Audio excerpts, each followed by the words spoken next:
Reset your life, discover your purpose, and live fully now. Welcome, everyone. This is the Austin J. Haines Show. And the one part of that equation was life reset. It's a word that resonates with people. I had somebody reach out to me out of the blue after they heard it. But more importantly, I want to welcome you in to today's show here on June 5th. And I want to welcome my beautiful co-host, Dr. Andrea Adams Miller from the Red Carpet Connection, on the go as usual, working on projects, gallivanting and traveling around the world, doing Broadway, not Broadway, but we'll just say that you were heading for Off, it's Broadway or very off Broadway, but that's off Broadway. okay. Okay. Anyway, welcome to the show, Dr. Andre. How are you doing, first of all? Hunky dory. It's quite exciting. This in 3 weekends, I have a daughter getting married. Wow. Is this your youngest, oldest, in between? My youngest, yeah. Okay. Wow. Okay. That's exciting. And it's not like we didn't know it was coming, but all of a sudden I realized how close it is. Talk about life reset. Does this, Yeah. are you officially an empty nester, or is this like, Well, yes and no. So our youngest and her fiance live in our household. We decided to do a shared household, but they're gone all the time and we're gone all the time. So it works out well. People are there long enough to feed the cats. it's like a co-op? Yeah. So I it's nice. Well, it's great, and it's great that I brought that up because resetting your life, midlife, approaching midlife, thinking about a life reset. You might have a home full of children. You might be sending your children off to college, and there's a reset involved. There's something that you want to intuitively reset. But more specifically, I want to throw this out there because our first guest, I think, personifies this. When you talk about reset, that's one connotation, but you talk about a second chance, getting a second chance. And not only getting a second chance, but getting a second chance when you feel like maybe you messed up. And then you think it's done, it's over, but then all of a sudden you're like, I got a second chance. And I'm just going to share a reflection here before it just coming through to me, is that wherever you are in the world, wherever you find this, whatever mistake you made, whatever you've done wrong, here's what came to me. If you're hearing this, there's something in your life. There is never enough thank yous. There's never enough times you can say thank you for the people, and it may not be your parents. It may be someone else, for a coach, a teacher, a guardian, somebody showed up in your life. There is never enough thank yous that we could ever say to make up for the fact that we're here, and it's all a miracle. And that's what was really coming through to me today. So if you get a second chance, even, there's never enough thank yous. If you can get on and listen to this, and you can call a friend or you can text a loved one, you can say, I love you, thank you, whatever, you're blessed. And I wanted to kick off the show with that sentiment. Dr. Andrea, got yourself on mute.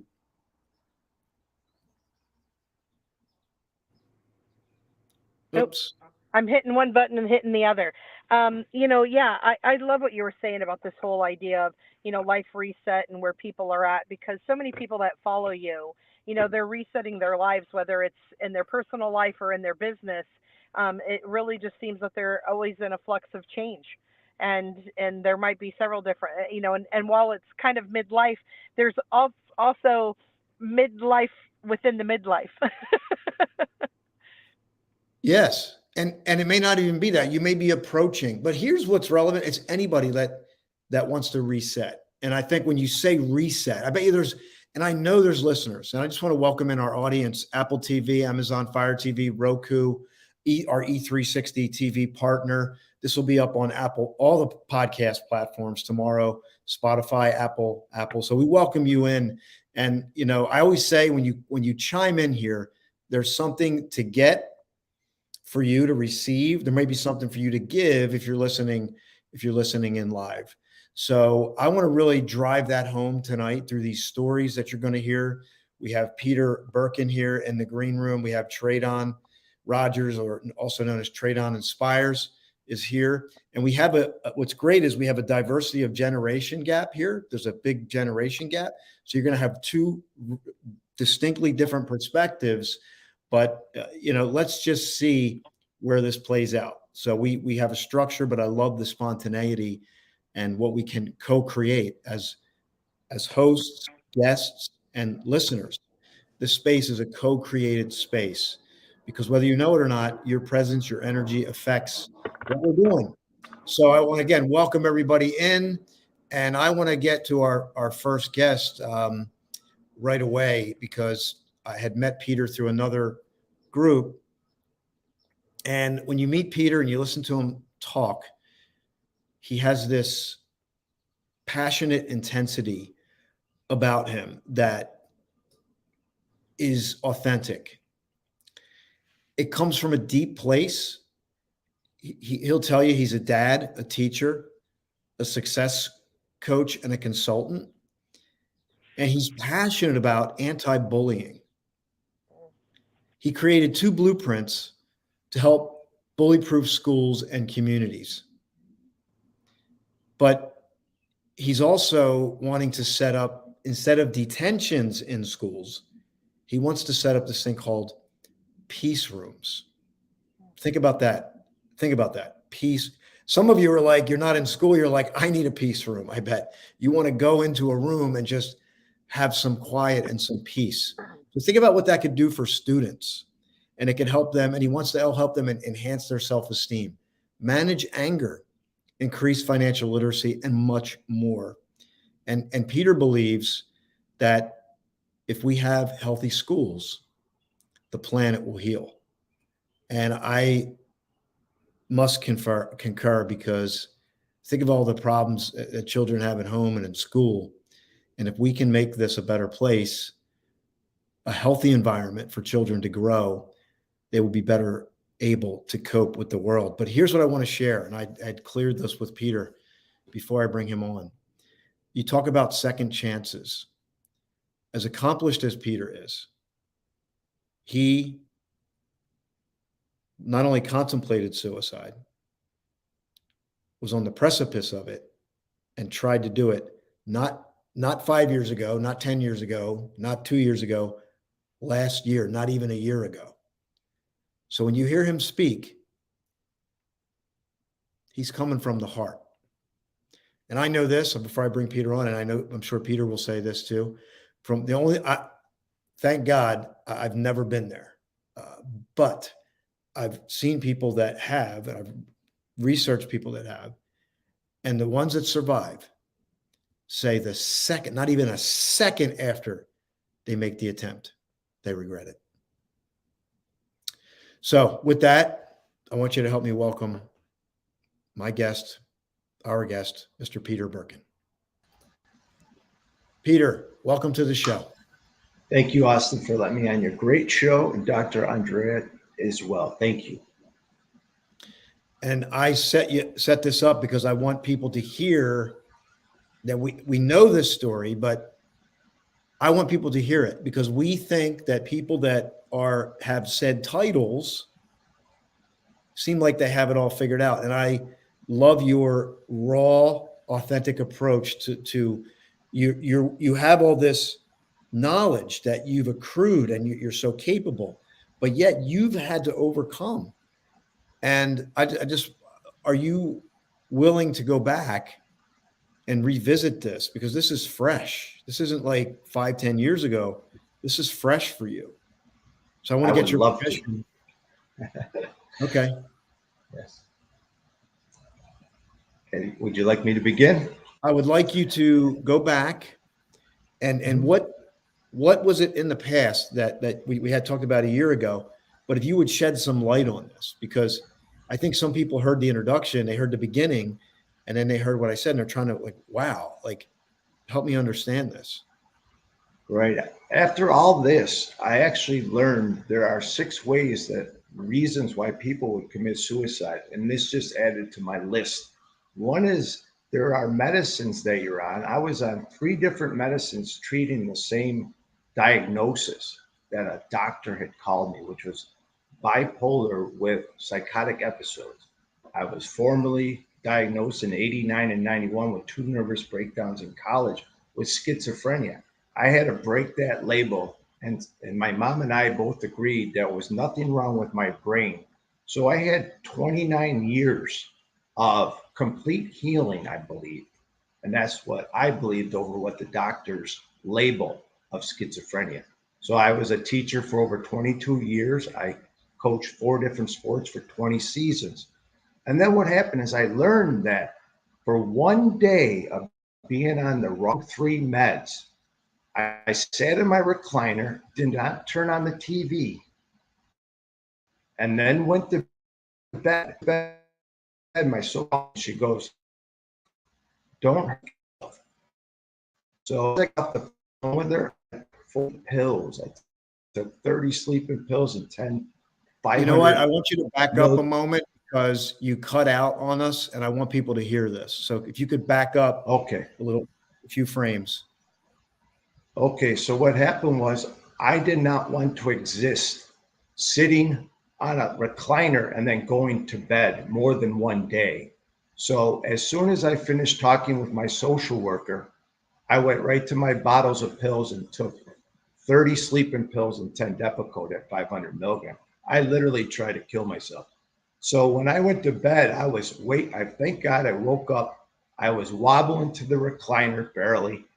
And then my social worker called and she asked how my night went. I said, I tried to overdose last night and I'm barely alive right now. So the police, fire truck, and ambulance took me to the hospital for the 9th time, with 6 times in a matter of 3 years, 5 times in 1 calendar year. And they had to give me that thing in the emergency department to flush out my system. While I was in the emergency department, I went to one of the workers and I said, please put me off all the meds that you currently have me on, reset me, and put me on meds that I had 29 years of sobriety on, or in my opinion, healing. So they did that, Austin. What they did is they took me off a shot of Haldol and the 2 other drugs they had me on. Now, what happened was they replaced that with 2 medicines that I was okay with. And then what happened is after 14 days in the hospital, they're like, Peter, you're going to be discharged tomorrow because your insurance ran out.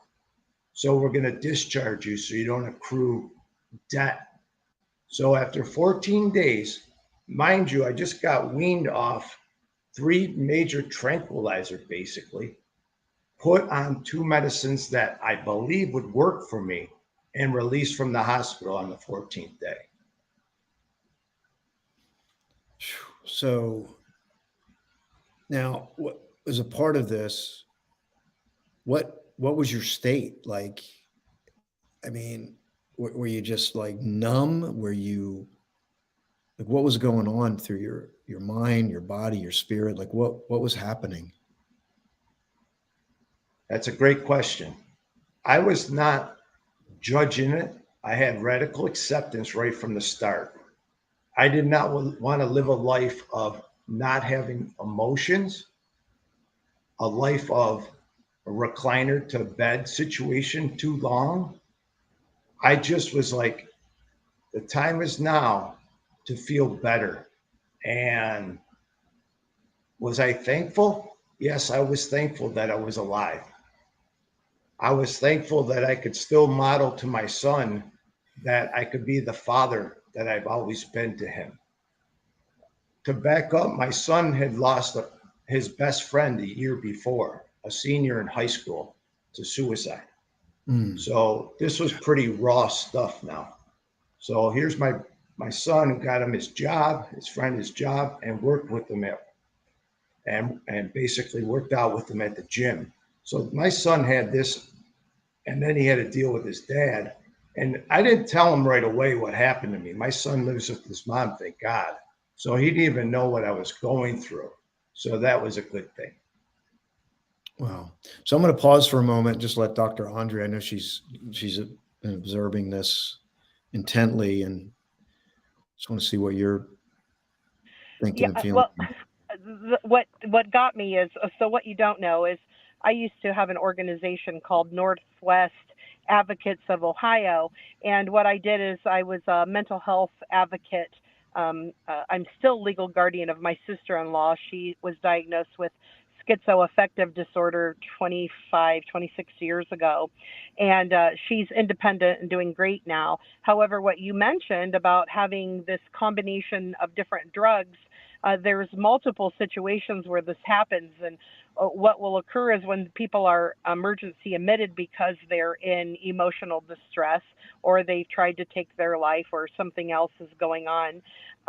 When they give them medications, they don't always have the capability to know what mixes are good or not good. And so I've seen several incidences of where people have the medication actually is what increases the suicidal. Like they might feel just depressed or sad, and the Yes. medication concoction is what excites the this desire to no longer be present. And then in other cases, it can be a mix or concoction that shuts down their body, and they I forget what it's called, neuro something, and it literally starts shutting down organs, and they end up in ICU, and it's quite traumatic, and it's very challenging because that was one of the things I never really knew the best way to go about finding a solution for that, besides like medical bracelets or making sure all the hospitals around you know, so that way if you're taken in they know what to do or what not to do. And then the other part of that is because of that automatic kick out. If you don't have family members who know loopholes to keep you in until you are regulated, then you're put in a dangerous situation again, because if you're not regulated on your meds, you're not in a situation where your brain chemistry, and I don't consider this a mental health. To me, this is a brain neurotransmitter health. Like you cannot on your own regulate your own neurotransmitters to fit the medication. So I'm so glad that you're bringing this up, because this is a big deal for people to know about this.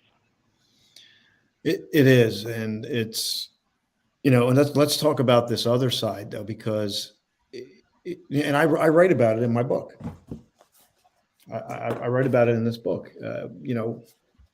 It's the polarity principle, flashpoint, manifesting the moment of your big breakthrough.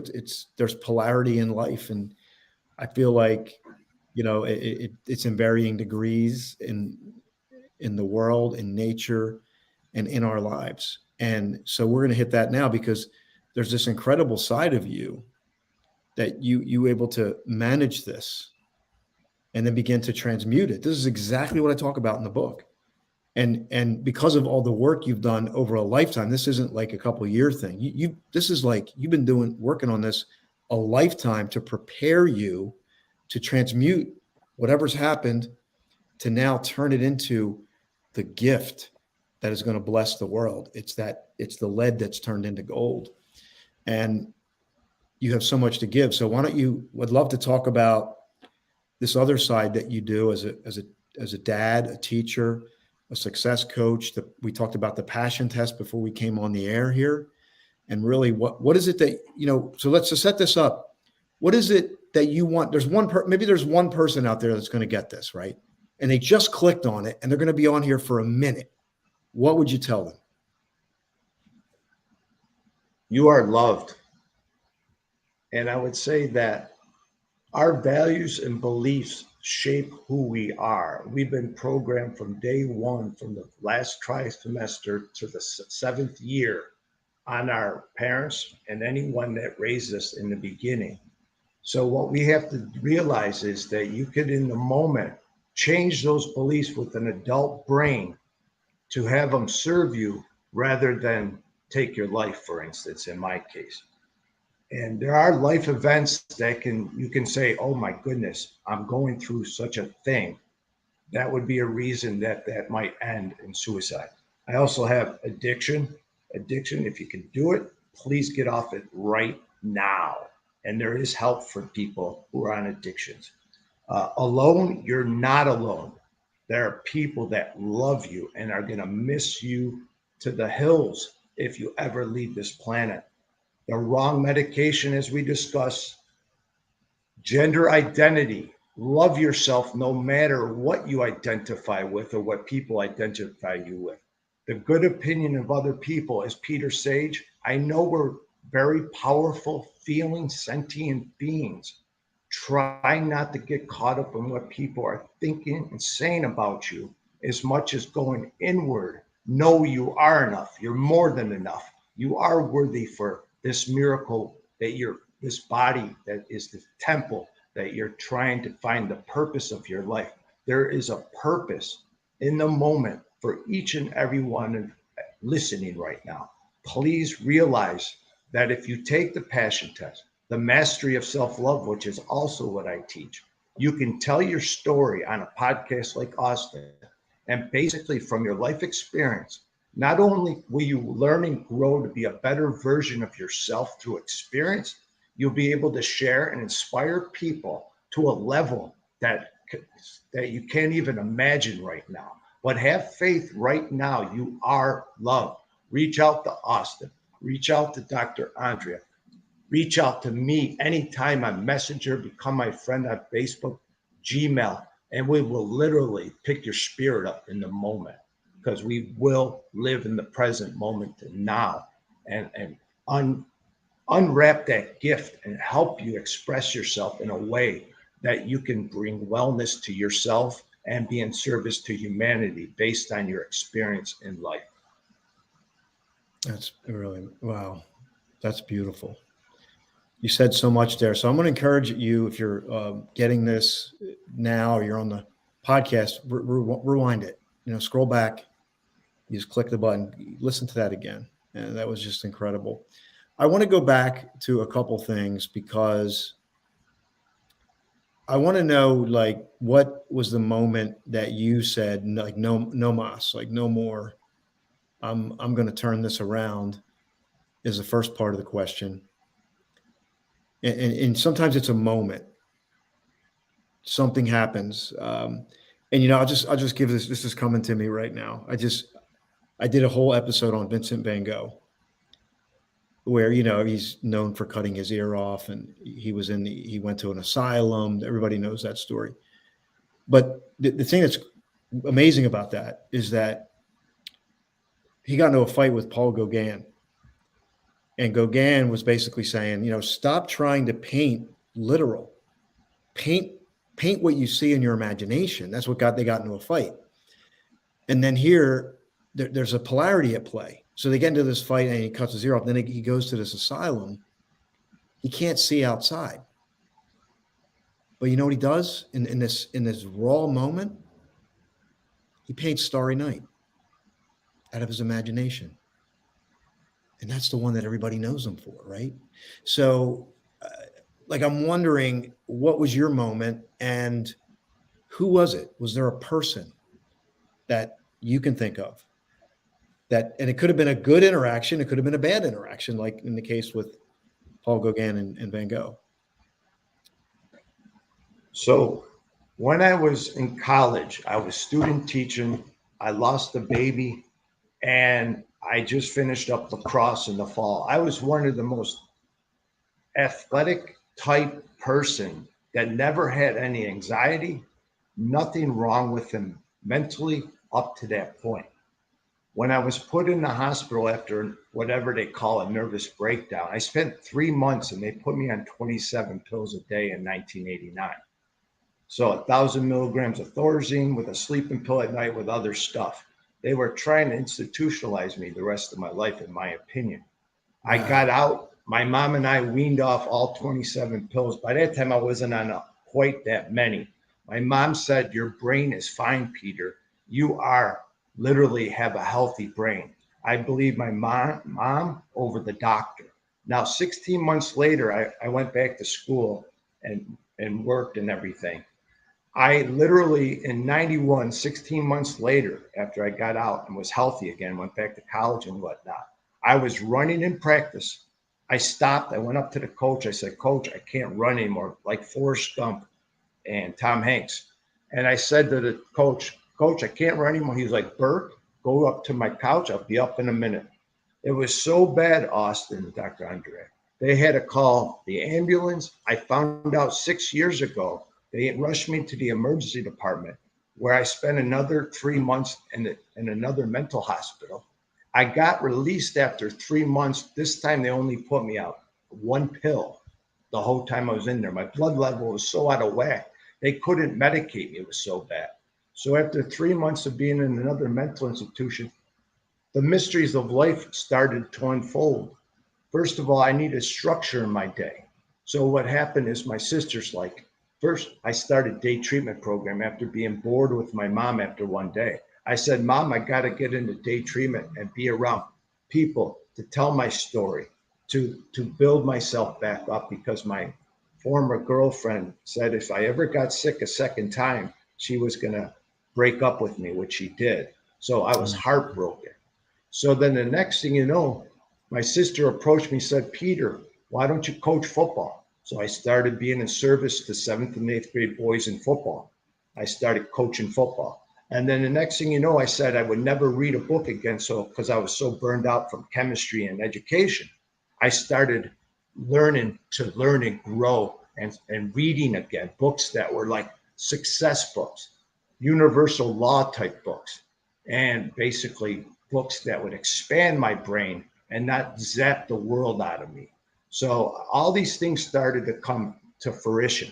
And then I learned other things like you have to praise yourself and be your cheerleader, champion self, and celebrate even small wins during your day.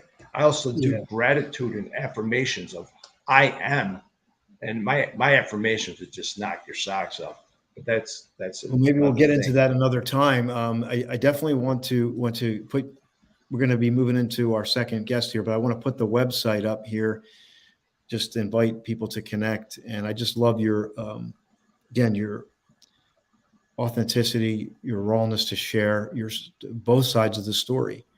You're not somebody who is putting yourself up on the mountaintop. You're like, especially after what you just gone through, overcoming suicide, and now you're sharing the message. You're here to help people, help them discover their purpose, raise their self-esteem, and more specifically with students and schools, how you are passionate about this anti-bullying campaign. So I just want to encourage people to connect with you, and I want you to stay on here. I have a quick little commercial. We're excited. I am putting together my first destination retreat in 2024, March 2nd to March 10th.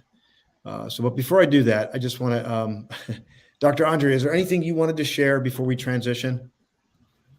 Yeah, I just wanted to touch base again on the fact that sometimes people don't realize that what other people might see as bullying as being minuscule or small, those, sticks and stones might break my bones, but words can never hurt me, is actually often as opposite. It's a one phrase, one word, or a look, or some motion that someone says that could really destroy adults as well as kids of all ages. And so bullying is much more prevalent than we realize or want to give. We consider bullying like multiple cereal picking, and we don't know what bullying is. It's the perception of the person who's being teased and taunted. Yes, thanks for that. And I know we could spend a whole, hours on that topic, and maybe we'll do that at another time. Let me share this. We are going to be in Costa Rica next year, March 2nd through March 10th. It's a limited number, and I just want to share a little bit about this. This is called the Midlife Oasis Retreat. Midlife Oasis Retreat. So let's take a look at what that entails, and would love, love, love to have you join us. So here, let's see if we can pull this up. There we go.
Well, that is going to be spectacular. And that last image is actually called, I think, the Cathedral Waterfall, and that water is blue. And it is a special, special place. It's a great place and a great time to start your reset your life, discover your purpose, or rediscover your purpose and live more fully now. And that's the message. And I know when people hear that, they probably gloss over it. Live more fully now. Yeah, right. What else do we have? We have right now. So we're not in this now, and we're working on this now, like we are right now with these incredible guests. What are we doing? What are we doing? So I want to invite you. If you go to my website, you can book a free discovery, and we can talk about it. If it resonates with you, it's austinhaines.com. You'll see free virtual discovery. I can give you all the details. The retail on it, I'll just tell you, if you're looking at what the investment is, it's $59.97. It is 8 days, 7 nights, and it's in the Guanacaste region of Costa Rica. And the airfare is not included, but everything else is. The programs, the excursions, the incredible destinations. We have exclusive rights to waterfalls there because we know some locals. It is going to be incredible. And I want to invite you to find out more. So thank you for watching that. And I'm going to ask Peter to stay on here as we get ready for our next guest. And this is incredible. I love the diversity here. So these two gentlemen have never met each other. Their age difference, I don't know, somebody could do the math, but they're completely different backgrounds, completely different stories. But Traden, I literally just met him today. I was on a call with him, a dynamic young guy. And, when I think about my journey, I'm thinking, my goodness, if I was doing what he's doing at that age, where would I be now? But it's perfect no matter how you look at it. But it's great to have different perspectives because we have, even though we're all part of the human race and one people, but we have different age groups, right? We have different cultures. So what's great is we can pull together and learn from each other. So I'm going to do a little introduction here on Traden because he's got a pretty impressive resume.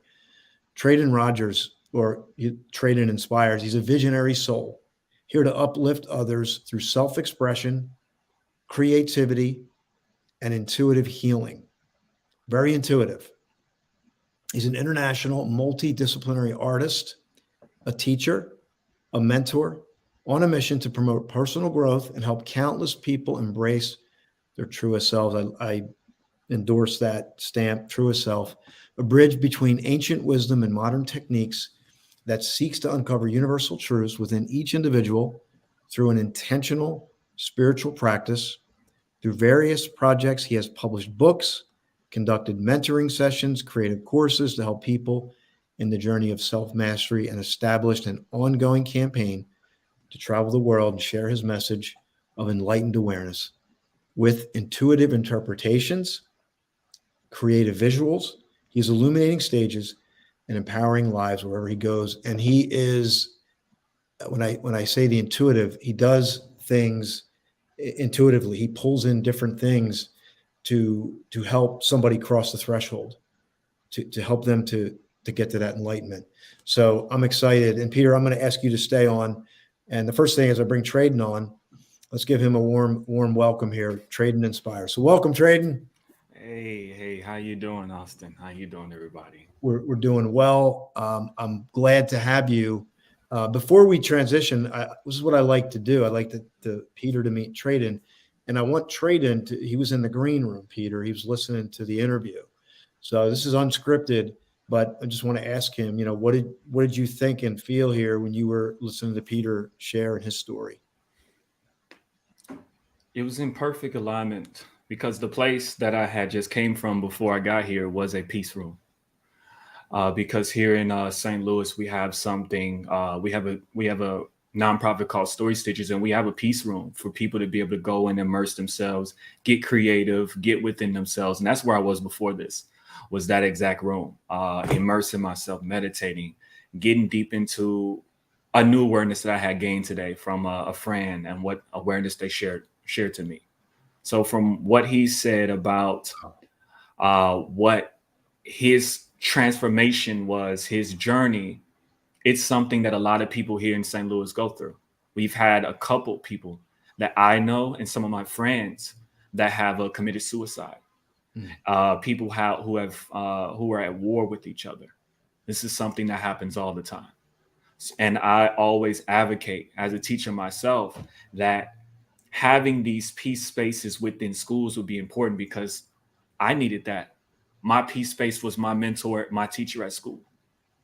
So I definitely love what you're doing, and it's going to impact countless people. Wow. So this is completely unscripted. You see this? This is what I love. Peter wants to put peace rooms in schools. You were just in a peace room. And I want to share, can you just share your age? Is it okay? Yeah, I'm in the 21st arc of my story. How about that? So, wow, right? You listen to him speak, very eloquent, right? You could see that he's coming from a place. So I'm glad you're here with us. Now, Peter, I'm going to ask you if you want to hang in the green room, and you can listen to this interview, and we can bring you back on before we close out the show. Does that sound good? Love that. Sounds great. Thank you. Nice to meet you. Good. Okay, so we'll bring Peter back on. And before we get into trading, I just want to give Dr. Andrea an opportunity, since she read your biography. Now she's meeting you for the first time. What's your first impression here, Dr. Andrea? Well, this is the first time we're meeting on StreamYard and on your show, but Tradon and I already met in person. Oh, okay. So I didn't know that. That's great. And there's another caveat to his peacekeeping, and that is he can correct us, but a year or two ago, a school there in St. Louis had a school shooting, and so he's been one of the counselors, I suppose, that would be how you would word it, Tradon, that has been, very present to the kids who are affected by such a thing, and have that, overwhelming difficulty and challenge to deal with that and move on and find peace within themselves with the fear. So Andy's a gifted artist, very talented artist, a beautiful, beautiful work. So let's dive into his story here. Let's learn a little bit more. We have we got about 10 to 12 minutes. So are you willing? I don't know your backstory, and I wanted to learn that, because we had a conversation, and I was wanting to learn your backstory, that, how did you get here and get to this place? Like, what happened to you? What was your story?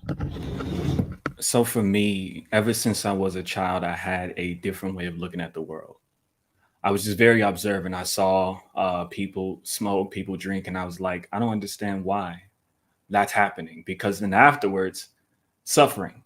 So I asked questions. Why are people doing that if they're going to suffer afterwards? And from me watching and observing, I gained the wisdom at a very young age, to the degree that adults would sit down and listen to me, and sit down and hear what this young man has to say. But the only thing was, being a child that had such a different way of looking at the world, and the world that was changing back in 2001, was that was the time of stay in a child's place. So my creativity, my speech, my ability to be able to get outside of myself was stifled by the world around me that didn't understand me. And so for a long time, I was fighting against that current that was pushing me away from who I knew myself to be. And for a long time, it caused me to believe that I'm worthless, or that I be shameful for when you go to class and I have these big ideas and I'm talking in class, stop talking, you talk too much, and all these different things that would happen that would cause me to not like my voice, to, instead of stand up tall, I was shoulders down, quiet, being invisible, because that was the thing that kept me from being bullied by the people around me, because I had a different way of thinking, a different way of looking, a different way of being. So for a long time, that was the thing that I struggled with, was being within a world that I didn't understand why it was the way it was. And so for a long time, it was me reprogramming myself, relearning, and going through situations to where it caused me to do that. And one of those situations was when I was in high school, when I realized I wasn't the only one with baggage. I wasn't the only one that was bullied or had to wear a mask. And I got to see other people around me, people who had cut marks on their arm, that have tried to commit suicide, and my voice being the thing that was life or death to them. That is what shifted me into the person I am now. Trade On Inspires has two different reasons why I was named that. One was because my being literally breathed life into people that didn't want to live anymore. Two was this name was given to me and deep in the meditation that happened a while ago, where I understand who had this name before me and the power it had. And so that's, in essence, my story. This is why I created my book, A Published Playlist from Pain to Promise, because for a lot of people, it went from pain to promise. It was transmuting that led into gold, as the philosophers talked about back in ancient times. Oh, that's pretty deep. And what you're doing is just having the awareness. And what I was thinking about is the ability to ask yourself the questions, because you didn't just accept what was happening at surface value, which many of us do, and we just go into the way that everybody else does it. And I know you're going to share a poem with us today before we'll make time for that. Yeah. And the fact that you asked the questions and it caused you to get answers that moved you in a different direction, and then your gifts were used. People were responding to you, adults, like you said. I mean, people that were questioning their lives. It's just so profound, and you know, it's like you awakened earlier or at a younger age, and so that's a blessing. So I can only imagine what you're going to do with this moving forward. I do want to grab your do you have a website? And I want to ask Dr. Andrea may have some questions for you here too. Yeah. Because I want to be able to get the website where people can connect with you. So my website is tradeoninspires.com. So it's my name and then .com. Got it. Yeah. Dr. Andrea. Yeah, Trade On is a old soul in a young body. He's quite enjoyable to talk with, and he's definitely correct in that he sees things differently than other people who might be his age, and maybe differently than people who are my age or yours, Austin.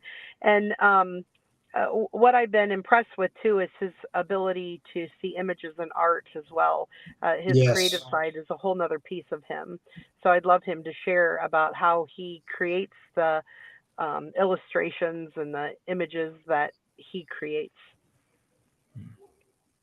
Yes. Yeah. So with that, for a long time, I still am. I'm very visual. So I've always been a visual person. However, I was not trained in the arts of being able to paint or draw, or maybe I have the talent, I don't know it. But just recently, when AI art became something that became mainstream, I was curious to try it out, because I had all these images in my mind that I would only be able, in a sense, to describe through poetry. But now I have this tool to where I can actually show these pieces. And so with AI art, I just dove into it and created images of people, of places. And funny enough, some of the individuals I've shown my works to, who are very much within that energetic spiritual space, have said that those places that I create with AI art are the same places they visit when they meditate, or people when they go deep in hypnosis, that they remember those places. So it's interesting to where a lot of the things that I create has relevance to things that I, in a sense, sometimes have not experienced, but I create things for other people to realize, like, oh, I'm not the only one that sees this. I'm not alone in this. Yeah. No, that's I love that you're doing this. And you and I were talking, and how you help people see, like you may be having a discussion with somebody and they're reflecting. And I know this goes to NLP a little bit too, but the difference with this is that you're not just, the person's not only in their imagination, you're able to create this image and put it in front of them. Because I know not everybody can pull up an image in their mind. Like some people can, some people can't, depending on how your brain works. But the fact that they're expressing something and you can pull up an image and go, is this what you're talking about? And they go, wow. And then they see it. It's almost like that visual can almost be enough to create the shift sometimes. Is that right? Yeah. I've had an experience with an individual where I did a session for, because I call it envision therapy. And I had a session with somebody where I just made a bunch of different images of what they were looking to see. And one of the images I created of a snake, and they immediately, the minute they saw it, they almost dropped into tears and they jumped back. And we like, okay, we have to go through this now. What is your fear around the snake? What does this mean to you?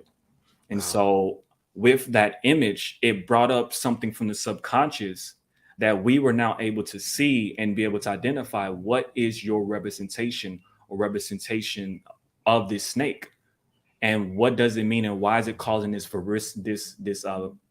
manifestation within your body. And through that session, they were able to release that attachment to that, just by seeing it, realizing the awareness of what just happened and what it means to them. Wow.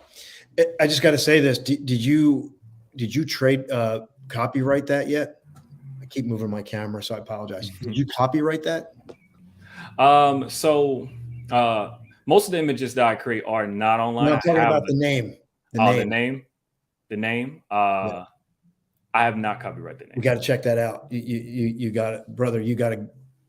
That's huge, man. Like, as soon as you get off this, go. That's something that could be amazing. So I just want to encourage you to do that, because that is really awesome.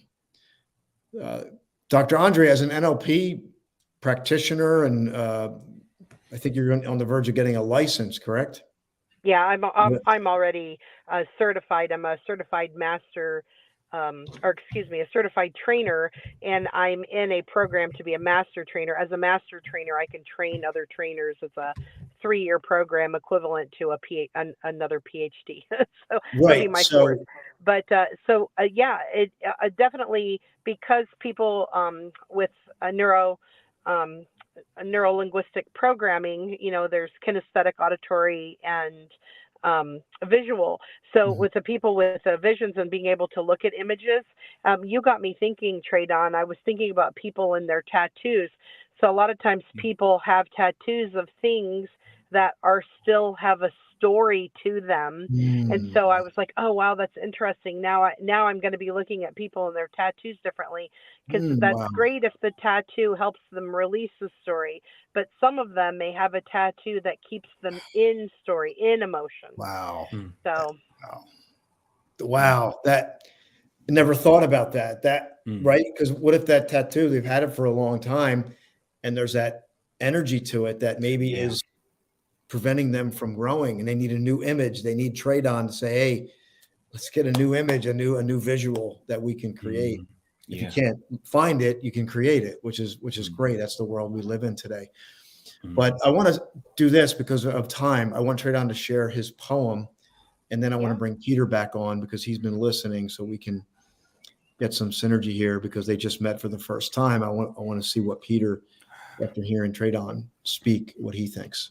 So you have your poem up there? For sure. I know it by heart. This is the poem that inspired my book. Okay. This poem is called A Boy Like Me. I knew a boy with a crown in his head that he couldn't see, a hidden kingdom in his mind and a fire frozen in his heart. And he was a lot like me.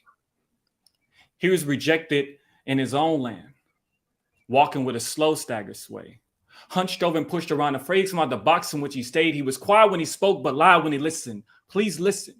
He had no ambitions, no real goals, no direction, submission by what his parents told him, conditioned by what the past showed him, messed up by the environment that molded him. Please listen, because he was a lot like me. Rejected by his peers and subjected to the point where he wanted to disappear, but not die, just be someone else. Someone who was popular and powerful, someone who was treated differently, someone just like me. He wanted what I have now. He went to church thinking he'd become that someone, and only learned to speak not knowing the weight in his speech, never really realizing his voice nor its reality. A boy with a great gift but no experience to really, he not yet have the mentality, too ignorant to his weaknesses. Thinking he'd become that someone and stop speaking, but I guess you can't blame the boy because he was only a boy, a lot like me. A boy with a crown in his head that he couldn't yet see. A hidden kingdom in his mind, not yet relentless. A fire frozen in his heart, not yet relentless. Used to you is too distant from the man. Please listen to me, man, because little you understand that he was a king with a command in his voice. Either foolish or amazing, one choice now he used it. He could light fires in people's hearts, but he was too clueless to ignorance what he had possessed. All his life thinking he was less than design. Always looking at times where he was depressed, times depressed, he had doubts, collecting his mind. He was never blessed when he shined because he was never enough. His ideas was never enough. His life was never enough. And that's why his fire was still frozen. That's why he lived this life not knowing that the crown was on his head, living as a peasant instead, living without growth. Ambition made him dead while he's still breathing. He's tweaking, man. A defeated man. A lot like me, man. You see, some of us was or is this boy. A boy with a crown in his head that he would be able to touch, feel, and perceive it. Only he knew and worked towards it that he could achieve anything. If any of you here lives like this boy, find your own swag and kill it. If any of you here thinks like this boy, be precise in your words and think grand thoughts every day. Yes, I know it's not easy. It can be very hard sometimes. Everything can feel like it's closing in on you. Like there's no way out, but I'll tell you what helped me. Listen carefully. Build with your mind. Keep it real and use your time. Take steps towards what you want. Proudly wear your crown. If you seek with your heart, greatness will be found. Build your mind carefully because it must withstand attack. It mustn't fall nor crumble on your mind. Must have your back. Love yourself and work towards who you want to be. And that boy become a man just like when that boy was me. And that's that piece. That was great, man. You could feel it. Feel your passion coming across. Great.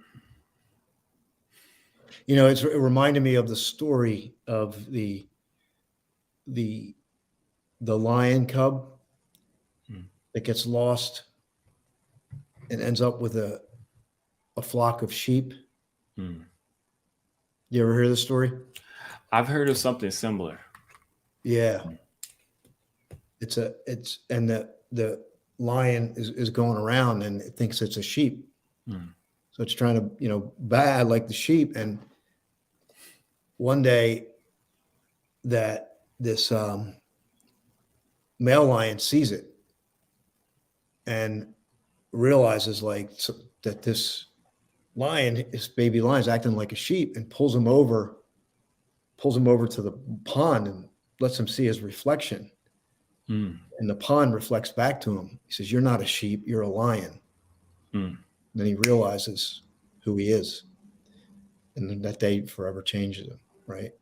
So we got 5 minutes left. I got a poem that I may have time to share, but let me bring Peter back on. And again, what's great, this will be up on the podcast so you can hear it. Again, it'll be up on the YouTube. And I just want to invite you to follow my YouTube at Austin J. Haines. You can go to the YouTube channel, just subscribe. This is a self-funded show. So thank you very much. So Peter, just a minute here. What are you just having to hear Tradon speak his story?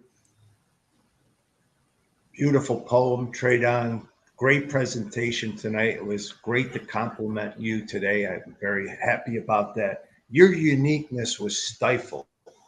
Now you're a being doing this human experience. And you went from pain to promise. Congratulations. And I just want to say, those peace rooms are lovely in St. Louis, Missouri. Now, the peace rooms I'm thinking about is nurturing also the children who made a quote unquote mistake, the ones that really need to reframe what they're going through in life to bring them inner peace as well. So that would be a great compliment to the meditative peace rooms, and just compliment the kids who need auto correction in the moment to become powerful. as they can bring out their uniqueness as well. I just wanted to say that. Wow. So this has been a great show. We have 3 minutes left. And I just want to thank Tradon. I want to thank Peter for being here. Again, encourage you to go to the YouTube channel. I want to thank Dr. Andrea Adams-Miller from the Red Carpet Connection for making time, because she is auditioning for some off-Broadway play. What's the name of it that you're doing? Dolly Levi for Hello, Dolly. There you go. So as soon as she's off of here, she's going to be making a beeline in for the stage. But that's the way we do it. We keep rolling. And we just want to thank you all for being here. So I'm going to remove Peter and Tradon, and we'll be closing out the show. I just want to thank you, gentlemen. Again, I hope the two of you connect. Make sure you connect. Maybe there's a conversation there. For sure. Thanks, guys. All right. All right. So I just want to close out today. This has been a great show. Lots of interesting topics here to cover. Go back and listen. Share it with somebody and say, hey, check out minute 15 to 20 or whatever. If something moved you, go back and listen, share it with someone else, and subscribe to the YouTube channel. And I'll just let you know that I had a conversation with Tradon. I have a poetry book coming out as well. I just did this little tiny teaser, but I'll share that. And then I have a poem that's not released, but if you want to stay on the show, I will share that poem after the top of the hour when my official TV spot enters. But we'll be still live on the stream. So here's the little teaser of what the poem book that's coming out.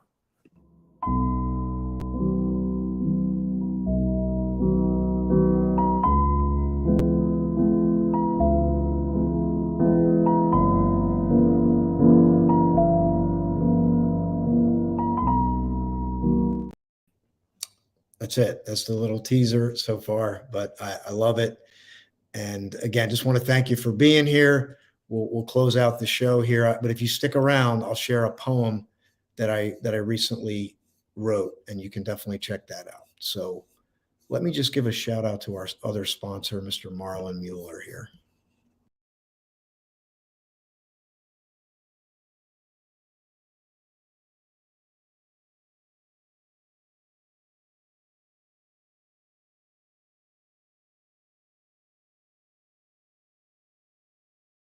So Marlon is the farm boy who became a multimillionaire. He teaches wealth principles that he's accrued over 35 years. So I want to encourage you to book with Marlon if you have questions about wealth, especially in this time when we're navigating through so many things. And here's Marlon's email. It's right there. freereign2@msn.com. That's FREEREIN 2@msn.com. Okay, so I'll share this poem with you. It's only a couple minutes. And for those of you that are still on the live stream, here we go. I now tell my story with a sigh and glee. Someone ages and ages from now will see. Two paths emerged in a green wood. I took the one most traveled, as I should. Many years hence I reflect and see the wide path, unfulfilled, dreams left to be. Hypnotized, lulled to sleep, and almost buried alive. But a palpitating pulse rises from deep inside. I retrace my steps to that once fork in my path. Perhaps it will lend me a second chance. The wood, now yellow, orange, and red, beckons me. I am resurrected from the dead. One step, although semi-rattled and shaken, my foot firmly planted, taking the path not taken. Removed is all inner dissonance, and that has made all the difference.